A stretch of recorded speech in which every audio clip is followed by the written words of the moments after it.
Astaghfirullah. Bismillahirrahmanirrahim. Assalamualaikum warahmatullahi wabarakatuh.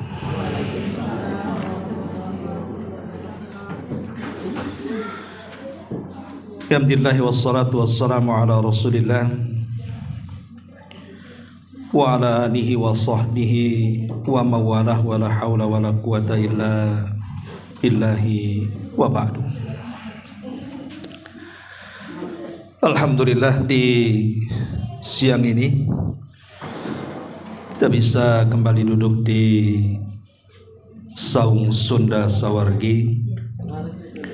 Salawat dan juga salam kita hadiahkan kepada Rasul kita Nabi besar Muhammad sallallahu alaihi wa ala alihi wasallam. Pembahasan di siang hari ini kita akan membahas tentang 10 kalimat yang bisa memberatkan timbangan pada hari kiamat. Ma'asyiral muslimin wal muslimat rahimakumullah. Salah satu keimanan yang wajib kita imani, bahkan satu di antara 6 rukun iman, adalah beriman dengan yaumul akhir. Dan beriman kepada hari akhir itu ada 4 rukun, ataupun ada 5 rukun.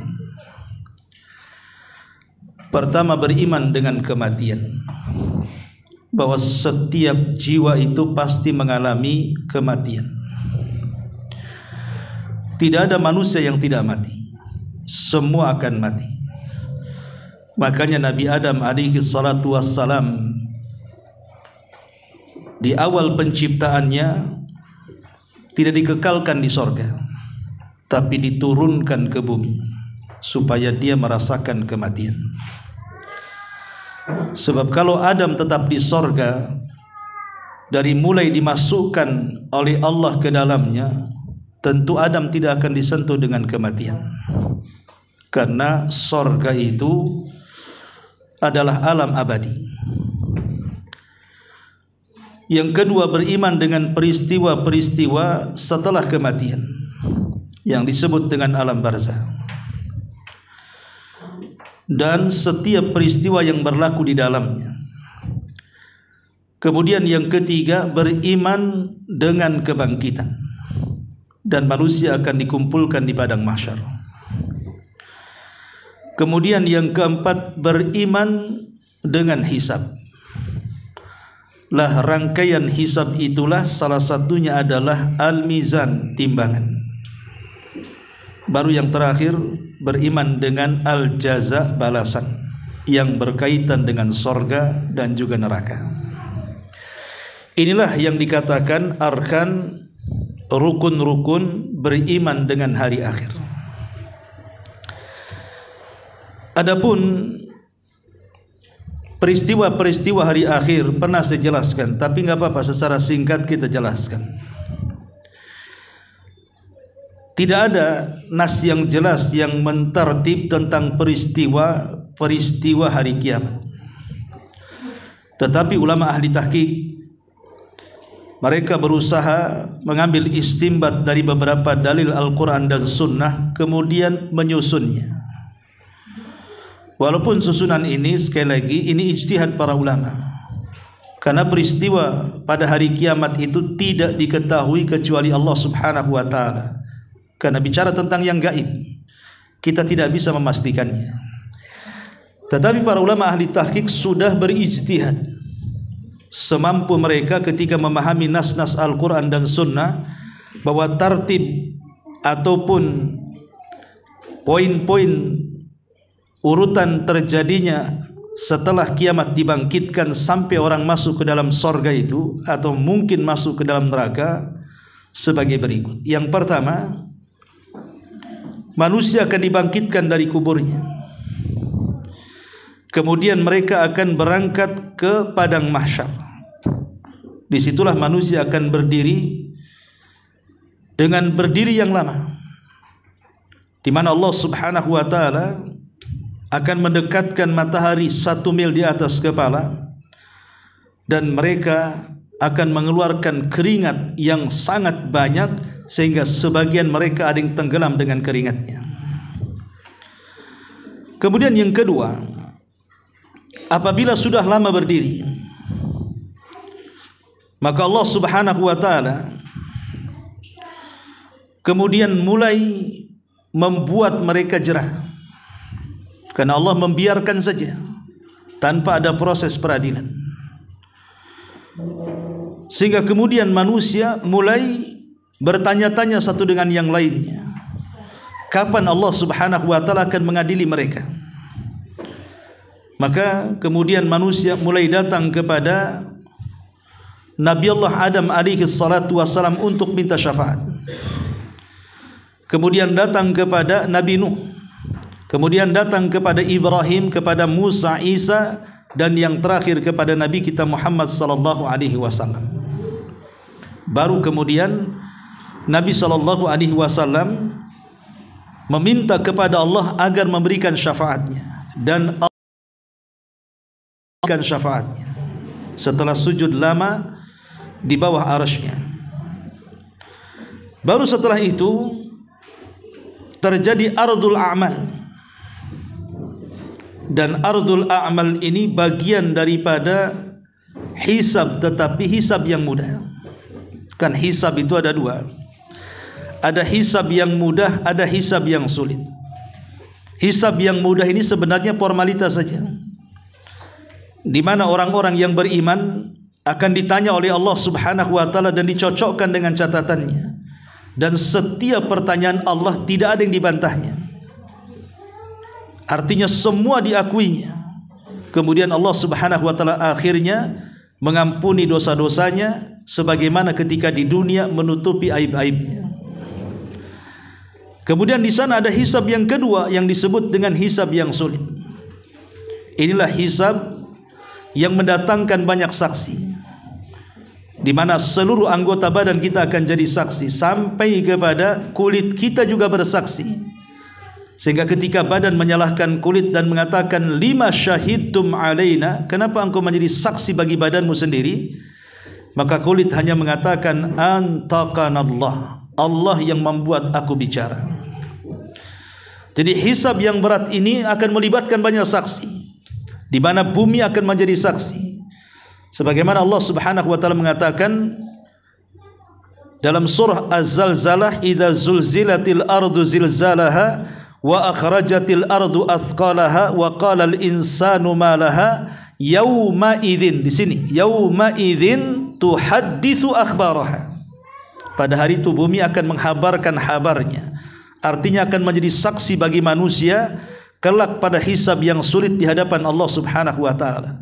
Malaikat menjadi saksi. Sebenarnya Allah sudah cukup, tapi Allah Subhanahu wa taala ingin memperkuat bahwa Dia memang betul-betul bersalah dan ingin menegakkan keadilan seadil-adilnya. Dan ketika itu tidak ada yang lolos sama sekali, karena catatan kecil pun akan diperlihatkan di hadapan manusia. Ma'asyiral muslimin wal muslimat rahimakumullah. Baru setelah itu pengambilan suhuf.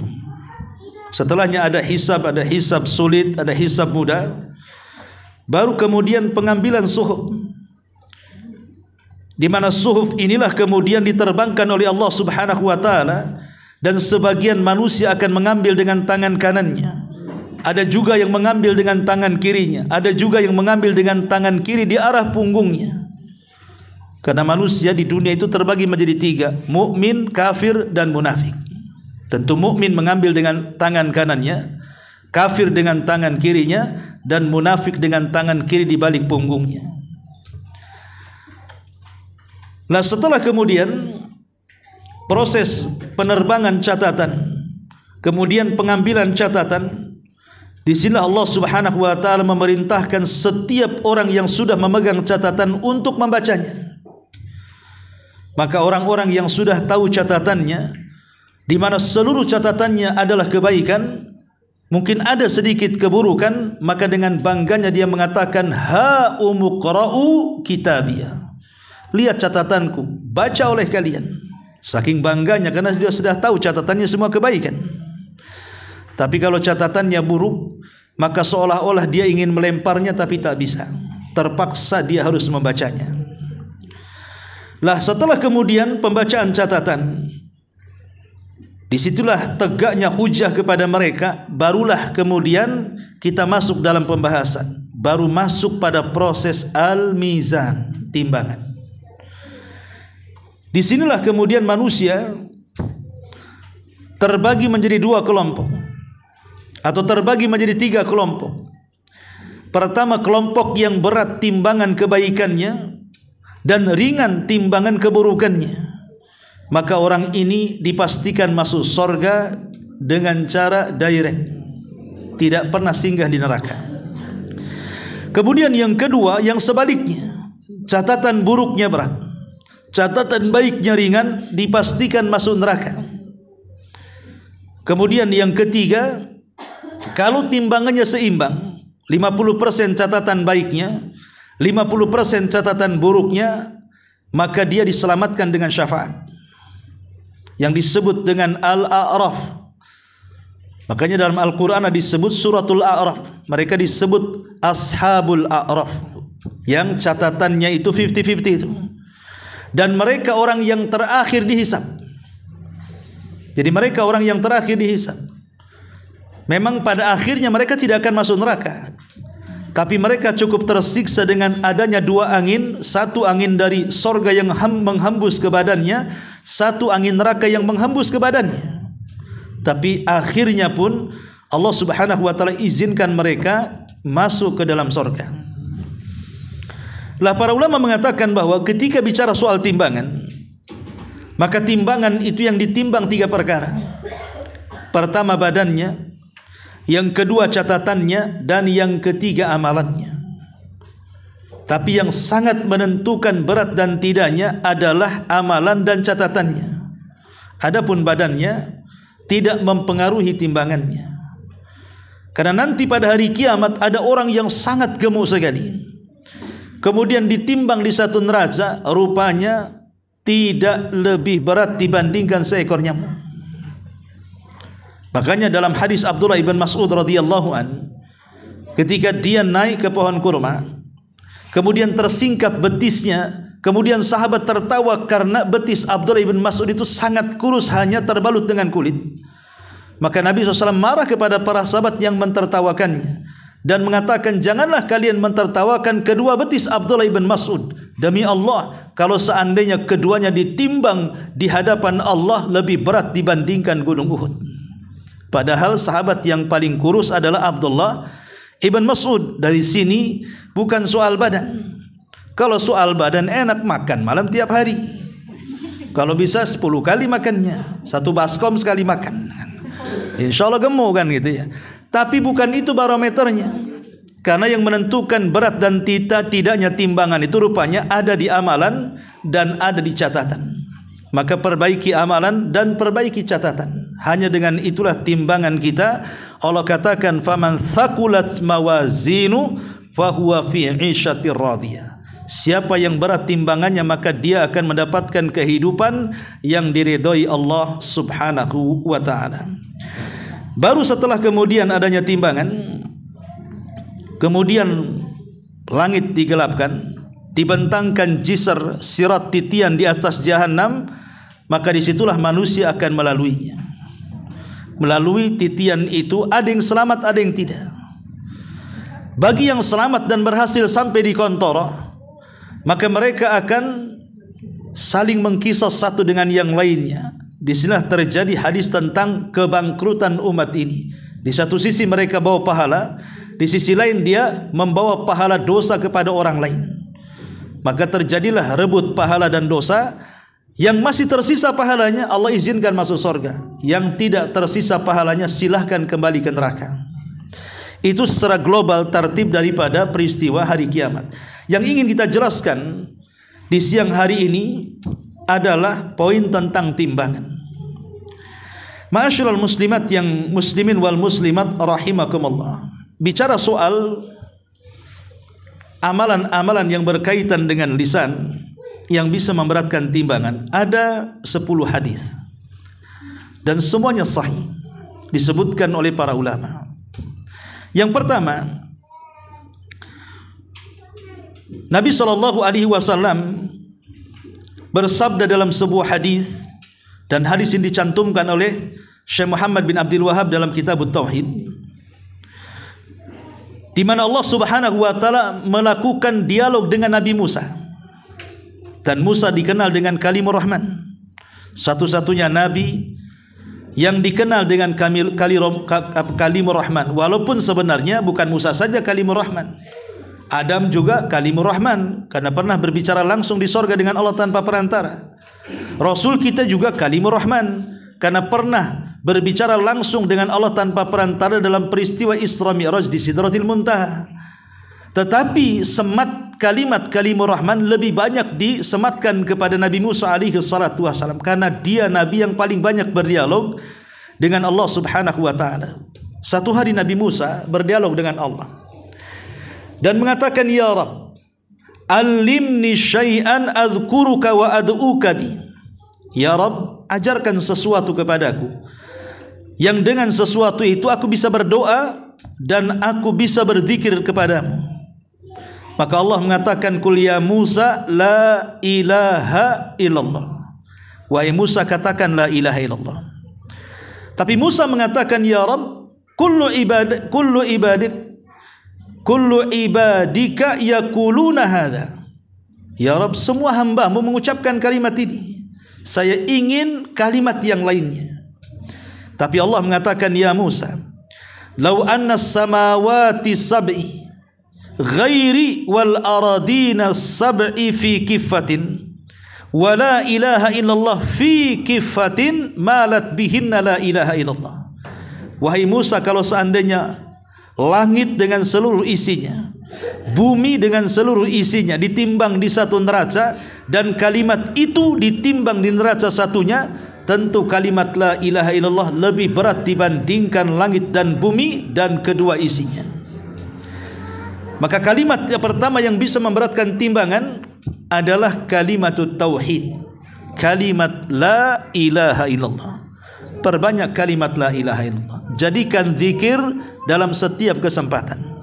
Pulang dari sini sampai rumah, la ilaha illallah, la ilaha illallah, sudah banyak tuh. Sudah bisa memberatkan timbangan kita itu. Ya. Bahkan kalau bisa, jadikan kalimat latah. Ya, jadi kalau kesandung la ilaha illallah gitu.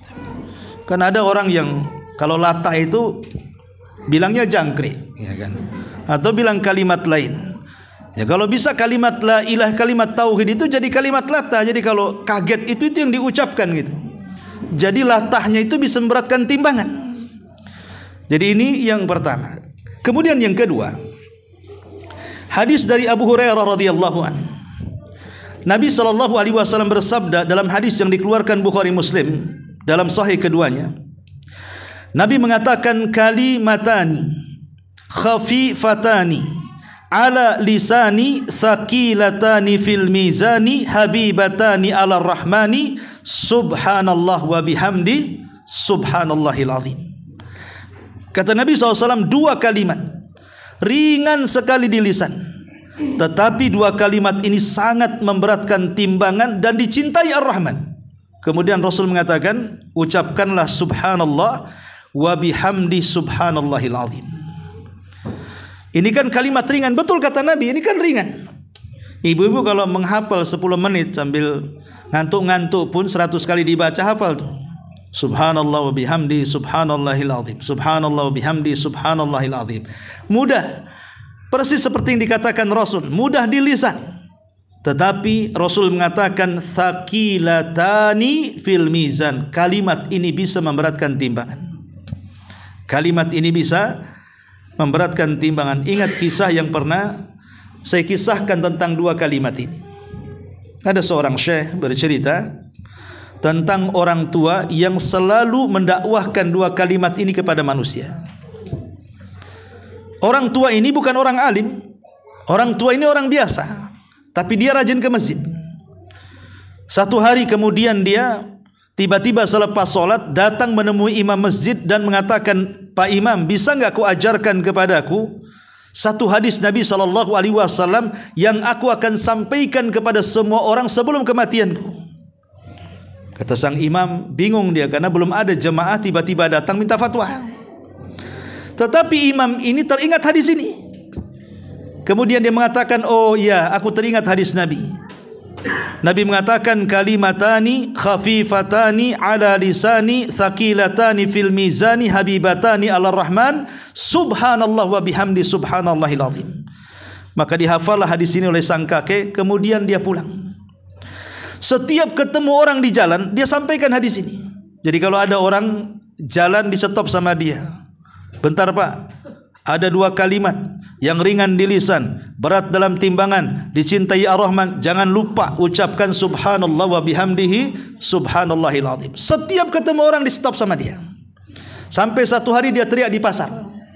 Dan dia mengatakan, hei orang pasar, dua kalimat ringan di lisan, berat dalam timbangan, dicintai Ar-Rahman, katakan ya subhanallah wa bihamdi subhanallahil azim. Coba ibu lakukan kayak gitu. Ketemu orang, sini sini langsung ngindar, mau nyopet ya katanya. Enggak, mau mengucapkan kalimat yang sangat ringan di lisan, berat dalam timbangan, dicintai Ar-Rahman. Jangan lupa membaca subhanallah wa bihamdi subhanallahil azim. Pulang ke rumahnya, dikumpulkan keluarganya. Pokoknya setiap hari itu saja amalannya. Selain solat 5 waktu, dia berdakwah dengan satu hadis. Keliling-keliling cari orang yang belum pernah dia dakwahi dengan hadis ini. Sampai pada waktunya kakek ini sakit kemudian koma. Ketika koma 3 hari dia tak bangun. Sehingga keluarganya cemas-cemas harap, ini hidup enggak si kakek ini. Rupanya setelah 3 hari sempat dia tersadar, tapi yang pertama dipanggil adalah dokternya. Aina dokter katanya. Mana dokter katanya. Dokter datang, dipegang tangannya, dok, 2 kalimat.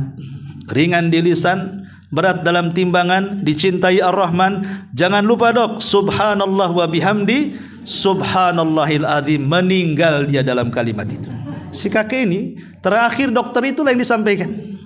Meninggal dengan 2 kalimat yang memberatkan dalam timbangan. Luar biasa. Ini yang kedua. Yang ketiga, hadis dari Abi Malik Al-Asy'ari radhiyallahu anhu. Dan hadis ini tercantum dalam Sahih Muslim.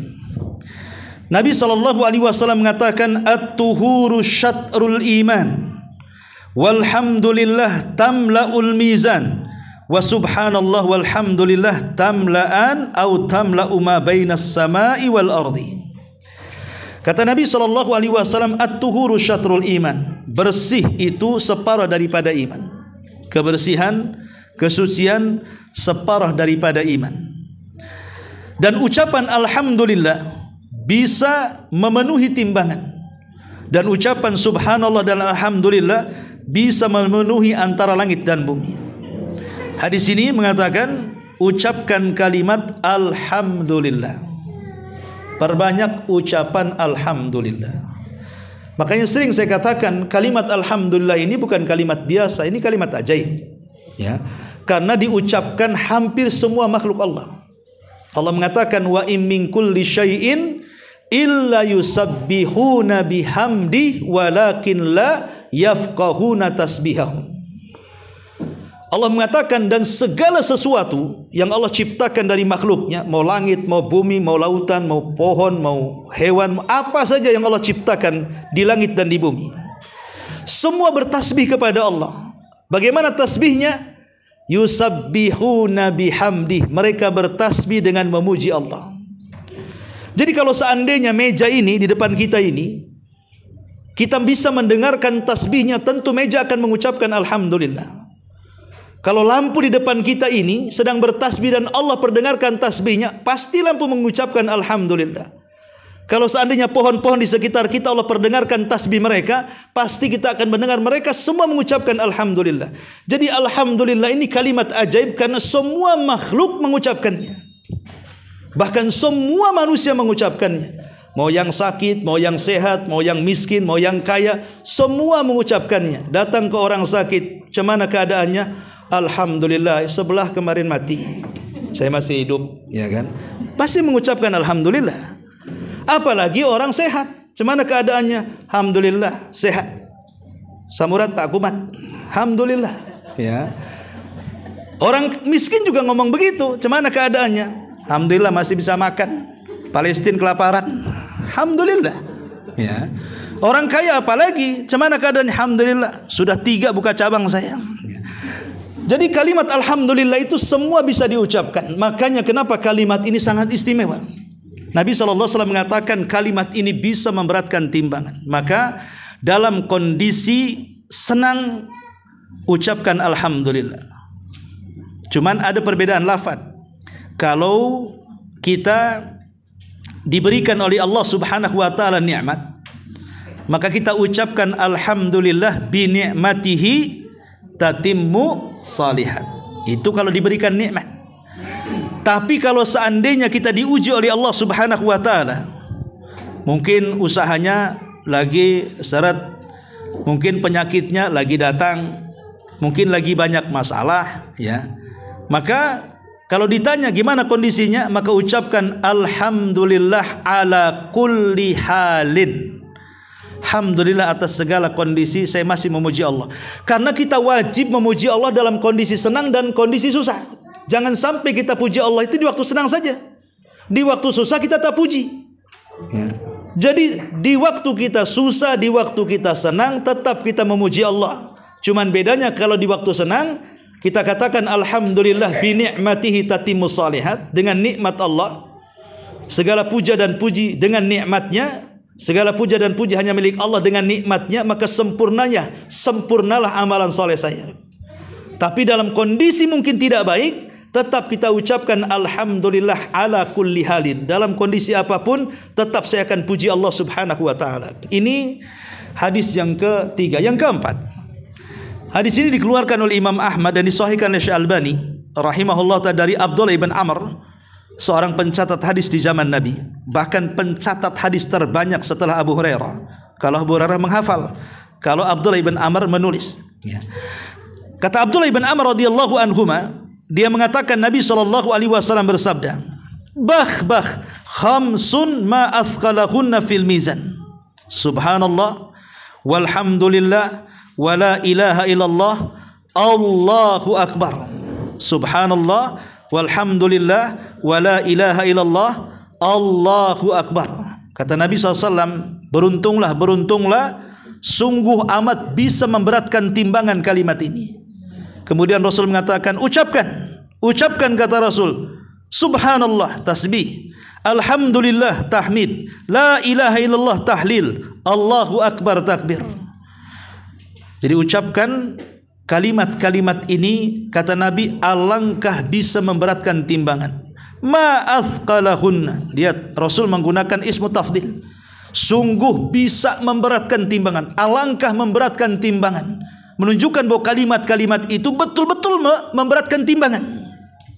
Kalimat-kalimat yang luar biasa, tasbih, tahmid, tahlil, dan juga at-takbir. Ini yang keempat. Yang kelima, hadis Ummul Mukminin Juwairiyah. Hadis ini dikeluarkan Imam Muslim dalam sahihnya. Jadi satu hari Nabi SAW salat subuh. Dan kebiasaan Nabi SAW habis salat subuh tidak langsung pulang. Biasanya Rasul terkadang ngobrol dengan para sahabat, tanya soal mimpi. Siapa yang mimpi semalam, kata Rasul. Nanti sahabat mengatakan, Rasul saya mimpi ini, mimpi ini, mimpi ini. Tentu mimpi yang baik, ya, karena Rasul melarang tidak boleh menceritakan mimpi buruk. Nanti Rasul mentakwilkannya. Atau terkadang Nabi SAW berzikir sampai duha, kemudian pulang. Lah satu hari Nabi SAW ke masjid, tidak pulang sampai duha. Kemudian dia pulang ke rumah Juwairiyah, karena itu giliran dia. Rupanya Juwairiyah masih belum beranjak dari sajadahnya. Sejak dia sholat subuh sampai Rasul datang, gak bergeming di sajadah itu. Mungkin dia baca Quran, mungkin dia berzikir, pokoknya dia beribadah di sajadah itu sampai Rasul datang. Kata Nabi SAW, wahai Juwairiyah, apakah sejak aku pergi sholat subuh engkau tidak beranjak dari tempatmu? Kata Juwairiyah, iya, aku tidak beranjak dari tempatku. Maka Rasul mengatakan, maukah ku ajarkan beberapa kalimat, katanya. Kalau seandainya engkau membacanya, engkau tidak perlu duduk dari subuh sampai duha. Membaca Quran, berzikir, beribadah, tidak perlu. Cukup baca kalimat-kalimat ini sudah mencukupi engkau duduk dari subuh sampai duha, kata Nabi. Kemudian kata Juwairiyah, oh itu mantap sekali Rasul, tolong ajarkan. Maka Nabi SAW kemudian mengajarkan 4 kalimat. Kata Nabi SAW, arba'u kalimatin thalatha marrat law wuzinat bima qulti mundhul yaum lawazinathu. Wahai Juwairiyah, 4 kalimat kau baca 3 kali. Kalau seandainya ditimbang beratnya dengan ibadahmu dari subuh sampai duha duduk, itu lebih berat membaca 4 kalimat dengan 3 kali membacanya. Kemudian Rasul mengatakan, subhanallah wa bihamdihi adada khalqi wa ridha nafsihi wa zinata arshihi wa midada kalimati. Saya ulangi, subhanallah wa bihamdihi adada khalqi wa ridha nafsi wa midada kalimati. Baca 3 kali, itu sudah mencukupi daripada duduk dari subuh sampai duha tidak beranjak dari tempat duduknya. Ini bisa memberatkan timbangan. Ya, cukup membaca ini. Syukur-syukur kalau membaca ini duduk lagi, itu lebih mantap lagi. Sudah duduk dapat pahala, baca ini lagi. Ya, mungkin bagi yang malas lah baca ini. Ya. Baca ini sudahlah. Mungkin hari ini saya tidak bisa berzikir dari subuh sampai duha, ya baca ini 3 kali sajalah, sudah mencukupi semuanya. Ini yang kelima. Kemudian yang keenam, hadis Abu Hurairah dikeluarkan oleh Imam Muslim dalam sahihnya. Nabi SAW mengatakan, man qala hina yusli wa hina yumsi subhanallah wa bihamdihi mi'ata marratin lam ya'ti ahadun yaumal qiyamah bi afdali mimma ja'a bih illa ahadun qala mithla ma qala au zada alaihi. Kata Nabi SAW, siapa yang berkata di pagi dan di sore hari subhanallah wa bihamdihi berapa kali? 100 kali. Kan mudah tuh, subhanallah bihamdihi, subhanallah bihamdihi, subhanallah bihamdihi. 100 kali saja, pagi dan juga petang. Kata Nabi SAW, tidaklah seseorang datang pada hari kiamat membawa yang lebih afdal dibandingkan kalimat itu yang dibaca 100 kali atau mungkin lebih daripada 100 kali.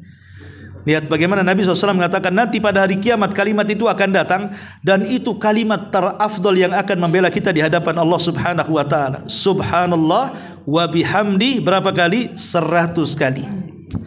100 kali sambil makan kuaci 1, subhanallah bihamdi 2. Jadi bisa lah kan, tidak mesti kemudian duduk khusyuk ngadap kiblat, enggak, sambil duduk-duduk tenang begitu, sambil masak juga bisa, sambil jalan bisa, sambil ngepel, sambil nyapu, sambil makan kacang kuaci bisa juga ya.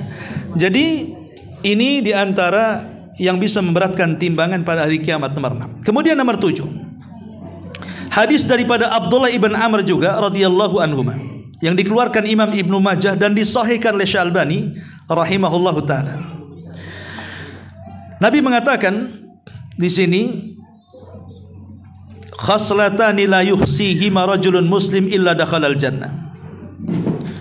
2 perkara kata Nabi SAW yang tidak bisa dihitung keduanya seorang muslim kecuali akan dimasukkan ke dalam sorga. Wa huma yasir, dan keduanya sangat mudah. Man ya'mal bihinna qalilun, barang siapa yang mengamalkan dengan keduanya walaupun sedikit. Apa itu? Pertama, yusabbihillah fi duburi kulli salatin ashran wa yukabbir ashran wa yahmadu ashran. Kata Nabi SAW, bertasbihlah setiap selesai salat 10 kali. Kemudian bertakbirlah 10 kali dan bertahmidlah 10 kali. Ini amalan pertama, ringan kan? Ya, sebenarnya yang paling bagus sih 33. Tasbih 33, takbir 33, tahmid 33, genapkan 100 dengan la ilaha illallah. Itu yang paling bagus. Ya. Tapi kalau kita tergesa-gesa, tidak bisa lama duduk karena ada keperluan, cukup buat 10-10 saja. Tasbih 10, takbir 10, tahmid 10. Baca tahlil la ilaha illallah. Itu sudah cukup. Kata Nabi SAW, keduanya mudah dan keduanya menjamin masuk surga. Salah satunya adalah bertasbih ketika selepas salat, bertasbih, bertakbir dan bertahmid 10 kali. Dan ingat, satu kebaikan itu dilipat gandakan 10 kali lipat. Berarti 10 kali lipat dikali 30. Itulah ketemunya nanti. Kata Nabi SAW, itu semua akan memberatkan timbangan pada hari kiamat. Kemudian amalan yang kedua, idza awa ila firashi. Amalan yang kedua, apabila engkau beranjak ke tempat tidurmu. Kata Nabi SAW, sabbih wa hamid wa kabbir mi'atan. Kata Nabi SAW, bertasbihlah, bertahmidlah, bertakbirlah 100 kali. Artinya dibagi menjadi 100. 33 tasbih, 33 tahmid, 34 takbir. Silahkan seperti itu. Dua-duanya kata Rasul mudah sekali. Tetapi kata Nabi SAW, la yuhsihima rajulun muslim illa dakhalal jannah wa huma yasirun. Tidaklah dua perkara ini kalau kita amalkan, kecuali seorang muslim akan dijamin masuk surga, dan dua-duanya mudah untuk dilakukan. Tetapi sekali lagi, mudah kata Nabi, sulit pula bagi lisan kita untuk melakukannya. Apalagi kalau ngantuan, nampak bantal, mana sempat dia baca tasbih, ya, langsung tergeletak di situ kan. Tasbihnya diganti dengan ngorok, ya. Jadi ini yang ketujuh. Bahkan ulama mengatakan orang itu dikatakan ahli zikir. Orang itu dikatakan ahli zikir, bukan orang yang 24 jam baca tasbih tahlil, lama-lama sariawan lah kan itu. Bukan orang 24 jam dia mengucapkan tasbih tahlil, enggak. Orang dikatakan ahli zikir itu kalau dia melakukan zikir 4 tempat dan dia dawamkan. Kalau dia bisa mendawamkan 4 tempat zikir ini, maka dikatakan ahli zikir. Pertama, zikir selepas sholat, jangan ditinggalkan. Yang kedua, zikir pagi dan petang, jangan ditinggalkan. Kemudian yang ketiga, zikir sebelum tidur, jangan ditinggalkan. Dan yang ketiga, zikir ketika keluar rumah. Bismillahi tawakkaltu ala Allah.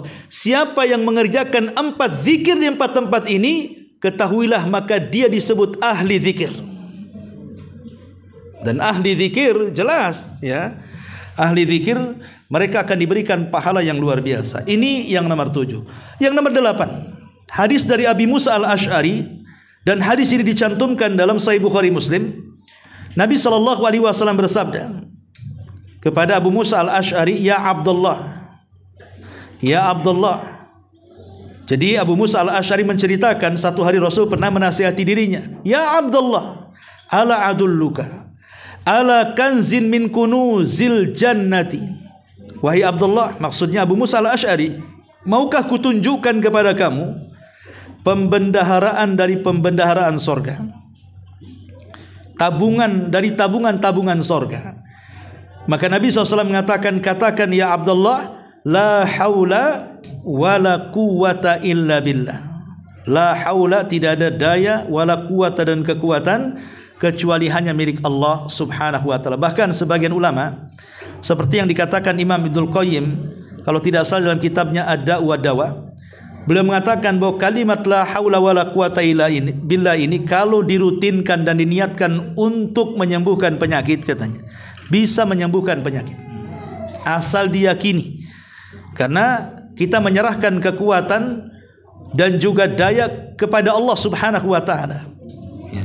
Dan kalau seandainya kita baca kepada orang-orang yang menyakiti kita, maka Allah akan membalasnya. Seperti orang-orang yang hasad kepada kita.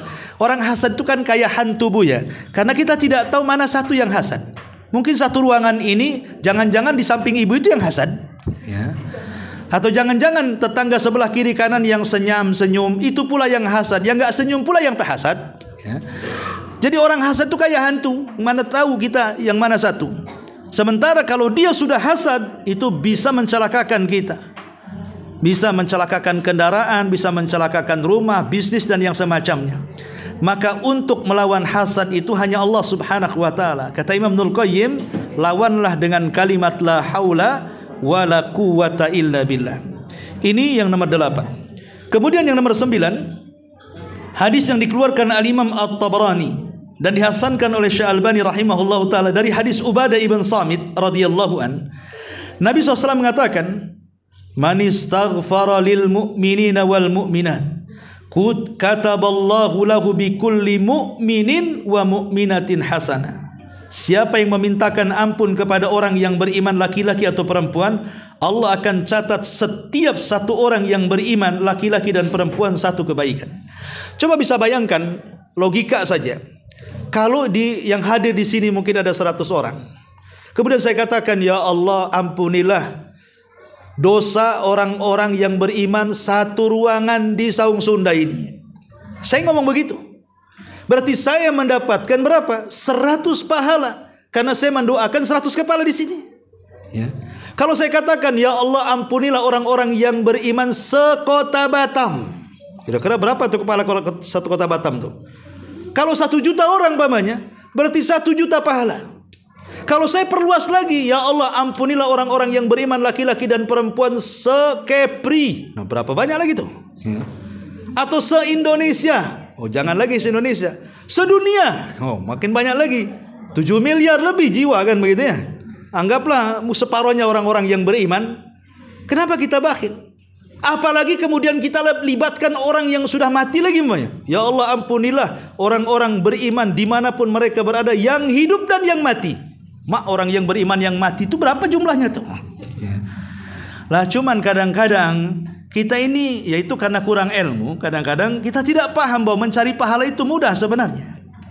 Sangat mudah sekali. Cukup kita memintakan ampun kepada Allah atas dosa-dosa saudara kita, selesai sebenarnya. Kita akan mendapatkan setiap satu kepala satu kebaikan. Atau kita sedang ziarah kubur lah. Kadang-kadang kita bakhil, kita ini hanya mendoakan orang tua kita langsung pulang. Ini kan kesempatan di kuburan itu. Coba kalau kita umpamanya, ya Allah ampunilah dosa ayah ibuku, plus juga orang-orang yang beriman yang dikubur di Temiang umpamanya, atau yang dikubur di mana gitu ya. Itu jumlah orang yang beriman di kuburan itu udah berapa orang tuh? Bayangkan datang ke kuburan tidak bawa pahala, pulang pula segandol pahala tuh. Lah inilah kekuatan pengetahuan ilmu itu. Sebenarnya mengarahi pahala sebanyak-banyaknya itu sangat mudah sekali. Salah satunya adalah mengamalkan hadis ini. Ya, banyak orang yang amalan yang ke-9 adalah memintakan ampun dengan istighfar atas dosa-dosa orang lain. Tapi jangan lupa dosa sendiri juga minta ampun. Jangan dosa orang lain kita mintakan ampun, dosa sendiri pula minta ampun kan? Itu gila namanya ya. Kemudian yang ke-10, yang terakhir ya, dari Umar bin Khattab radhiyallahu anhu. Hadis ini dikeluarkan dari Imam Ibnu Majah, Tirmidzi, tapi menjadi khilaf para ulama. Ada yang mendhaifkan riwayatnya, tapi ada yang menghasankan riwayatnya. Seperti Syekh Albani menghasankan riwayatnya, tapi ulama yang lain mengatakan melemahkan. Apa itu? Doa masuk pasar. Doa masuk pasar. Kata Nabi SAW, man dakhala suqa, siapa yang masuk pasar, khusus para pedagang, khusus ibu-ibu ya, yang suka bolak-balik masuk pasar ini, kalau bisa hafal doa ini. Kata Nabi SAW, man dakhala suqa, siapa yang masuk pasar. Faqala, dia mengatakan, la ilaha illallah wahdahu la syarikalah, lahul mulku wa lahul hamdu, yuhyi wa yumitu wa huwa hayyun la yamut, biyadihil khair wa huwa ala kulli syai'in qadir. Kan pendek tuh. La ilaha illallah wahdahu la syarikalah, lahul mulku wa lahul hamdu, yuhyi wa yumitu wa huwa hayyun la yamut, biyadihil khair wa huwa ala kulli syai'in qadir. Baca tuh sebelum masuk ke pasar, di gerbangnya itu berdiri dulu. Kecuali kalau lagi ramai ya jangan berdiri, ngalangin orang ya. Maksudnya agak ke pinggir lah ya. Kata Nabi SAW, apa yang terjadi kalau kita membaca doa ini? Kataballahu lahu alfa hasanah, dicatat 1 juta kebaikan. Wa maha anhu alfa sayyah, dihapus 1 juta kesalahan. Wa rafalahu alfa darajah, diangkat 1 juta derajat. Wa fi riwayatin wa bana lahu baitun fil jannah, dibangunkan satu istana di surga. Bagaimana ini orang masuk pasar saja? Karena begini, pasar itu kata Nabi SAW tunsaburu rayatus syaitan. Di situ setan menancapkan bendera perang. Karena tidak ada maksiat yang paling banyak kecuali pasar. Makanya wajar kalau Rasul mengatakan wasyarrul makan aswaquha, seburuk-buruk tempat itu pasarnya. Kenapa? Karena semua dosa ada di pasar. Yang ghibah ada di pasar, yang bertengkar ada di pasar, yang syirik naruh tangkal-tangkal jimat-jimat dari mbah dukun juga di pasar, ya. Apalagi coba namimah, hasad, semua di pasar, lengkap di pasar itu. Tidak ada dosa dari yang kecil sampai yang besar numpuk di pasar. Makanya kenapa sebelum masuk pasar kita doa tuh, supaya kita tidak kesambet dalam pasar itu. Karena situ banyak setan masalahnya. Ya, makanya di sini Nabi SAW mengatakan baca doa ini, maka ini bisa Allah catat 1 juta kebaikan, 1 juta kesalahan dihapus, 1 juta derajat diangkat, dan Allah janjikan akan dibangunkan satu istana di sorga. Inilah 10 kalimat yang bisa memberatkan timbangan. Baik, adakah selain daripada kalimat-kalimat ini dalam bentuk perbuatan yang bisa memberatkan timbangan? Ya, ada. Selain daripada zikir-zikir 10 ini yang diajarkan Nabi. Apa saja itu? Pertama, ya, yang bisa memberatkan timbangan adalah husnul khuluq. Seseorang berakhlak dengan akhlak yang baik. Al-Imam Asy-Syinkiti mengatakan akhlak baik itu karakteristiknya adalah dilihat dari 3 anggota badan dalam badan manusia. Dari leher ke atas, kedua tangan, dari kepala sampai kaki. Ya, kata Imam Asy-Syinkiti bahwa karakteristik orang berakhlak itu nampak dari 3 anggota badan. Pertama dari leher ke atas. Leher ke atas ada lisan, ada mata, ada telinga, ada otak, ya kan? Ini kalau kita bisa perbaiki semuanya, tidaklah dia bicara kecuali yang santun.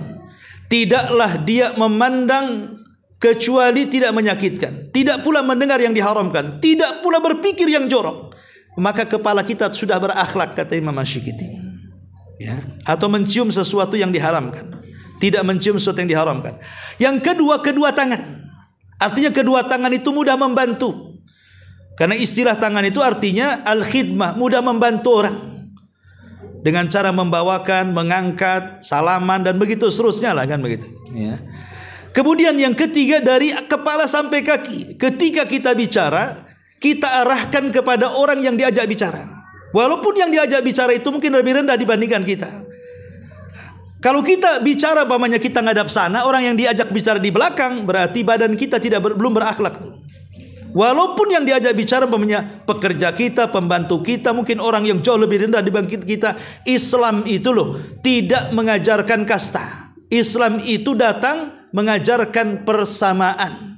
Mau si miskin, mau si kaya, mau si pejabat, mau si rakyat, dalam pandangan Islam itu sama. Lalu apa yang membedakan mereka semuanya? Yang membedakan cuma satu, ketakwaan kepada Allah Subhanahu wa taala. Makanya akhlak berlaku kepada semua orang.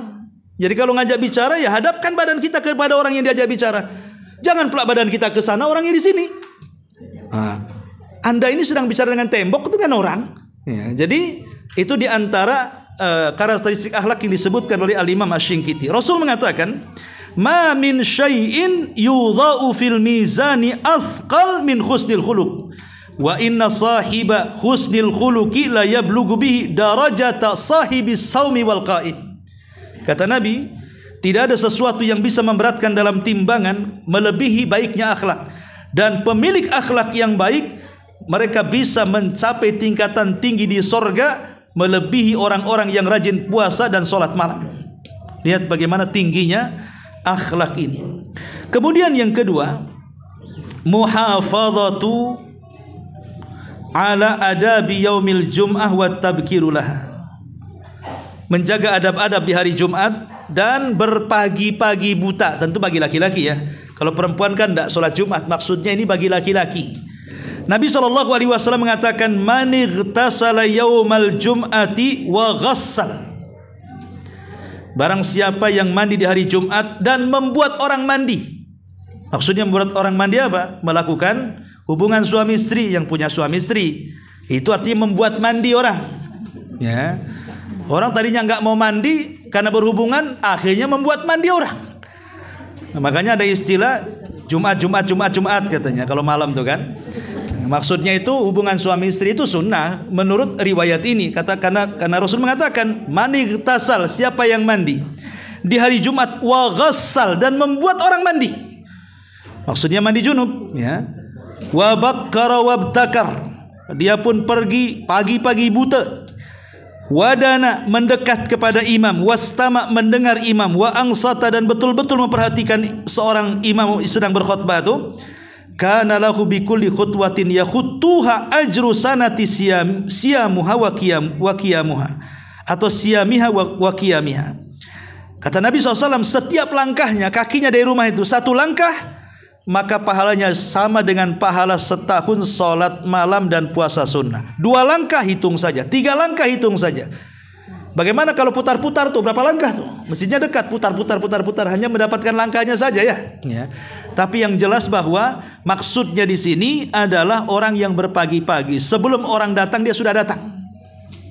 Karena dia akan mendapatkan pahala seperti berkurban seekor unta, kata Nabi. Kalau sudah saf kedua, seperti mendapatkan pahala seekor sapi. Kalau sudah saf ketiga, seperti orang mendapatkan pahala berkurban seekor kambing. Kalau saf keempat, seperti mendapatkan pahala berkurban dengan seekor ayam. Kalau sudah kelima, seperti telur ayam. Sisanya tai ayam.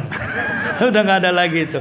Ya, karena sampai telur ayam saja. Artinya dari sini menunjukkan bahwa di permulaan orang yang datang sholat Jumat itu luar biasa bisa memberatkan timbangan.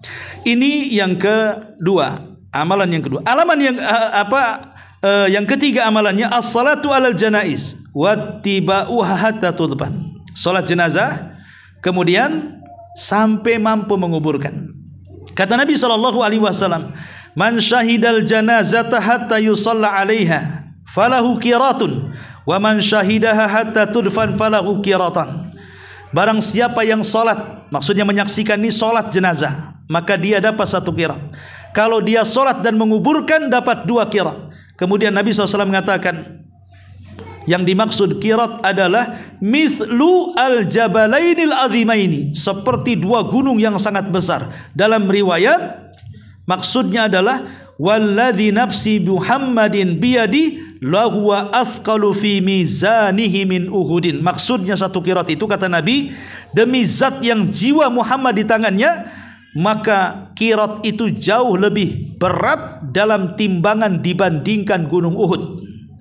Lihat, coba kalau seandainya ibu-ibu yang umroh gitu ya, atau bapak-bapak yang umroh, itu di Masjidil Haram sama di Masjid Nabawi itu setiap sholat wajib, selesai sholat wajib mesti ada sholat jenazah. Tidak pernah tidak ada sholat jenazah. Mau zuhurnya, asarnya, maghribnya, isanya, subuhnya, pokoknya sholat jenazah aja. Mau 1 jenazah, 2 jenazah, 3 jenazah. Yang jelas kita perhatikan, Madinah, Mekah itu setiap selesai sholat wajib, sholat jenazah. Coba bayangkan kalau seandainya Anda yang umroh 10 hari di sana, 12 hari di sana, kemudian mengikuti sholat jenazah sehari 5 kali, walaupun kita tidak ikut menguburkan ke Baqi di Madinah, tapi cukup sekali sholat itu dapat 1 qirat itu. Berarti setiap hari kita dapat 5 qirat. 5 qirat itu maksudnya 1 qirat lebih berat dibandingkan gunung Uhud dalam timbangan Allah. Luar biasa, ya. Maka kalau Allah takdirkan bisa umroh, maka jangan tinggalkan, tunggu dulu habis sholat tuh. Biasanya setelah zikir nanti ada pengumuman sholat jenazah. Oh, luar biasa, ya. Ini juga diantara yang ketiga. Yang keempat, as-sadaqatu minal kasbi thayyib, bersedekah dari hasil yang baik, bukan hasil yang tidak baik, ya.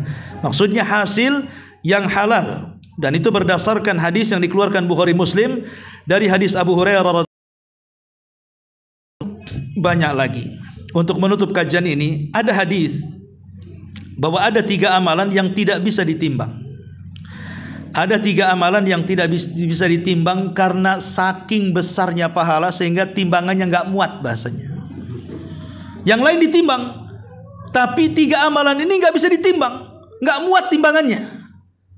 Nabi SAW mengatakan, "Thalathu a'malin La tadkhulul mawazin yaumal qiyamah li'idhamiha, kata Rasul. 3 amalan tidak akan masuk dalam timbangan Allah pada hari kiamat saking besarnya pahala.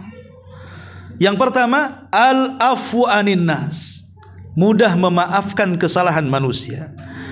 Karena Allah yang mengatakan faman afa wa aslaha fa ajruhu 'ala Allah. Siapapun yang bisa memaafkan kesalahan orang dan memperbaiki, maka pahalanya Allah yang tentukan. Tidak disebutkan nominalnya, Allah yang tentukan, menunjukkan besarnya pahala. Yang kedua, as-sabru, kesabaran.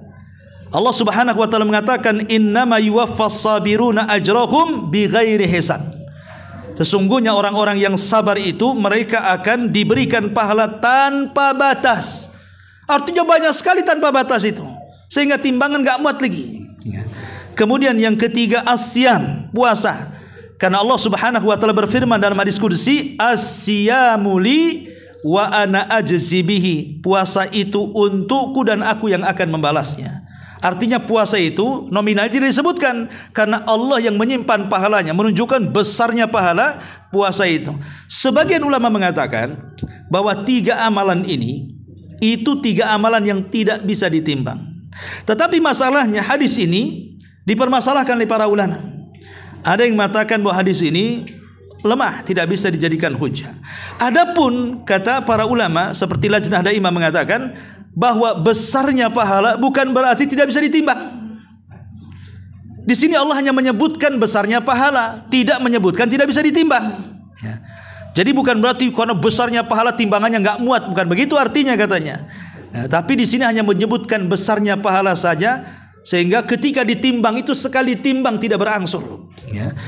Wallahu alam. Tapi ini menjadi khilaf para ulama. Ada yang mengatakan tidak ditimbang, ada yang mengatakan ditimbang. Wallahu alam, ini diantara kalimat-kalimat yang ditimbang pada hari kiamat. Baik, sampai di sini kita buat tanya jawab. Silakan kalau ada yang mau bertanya.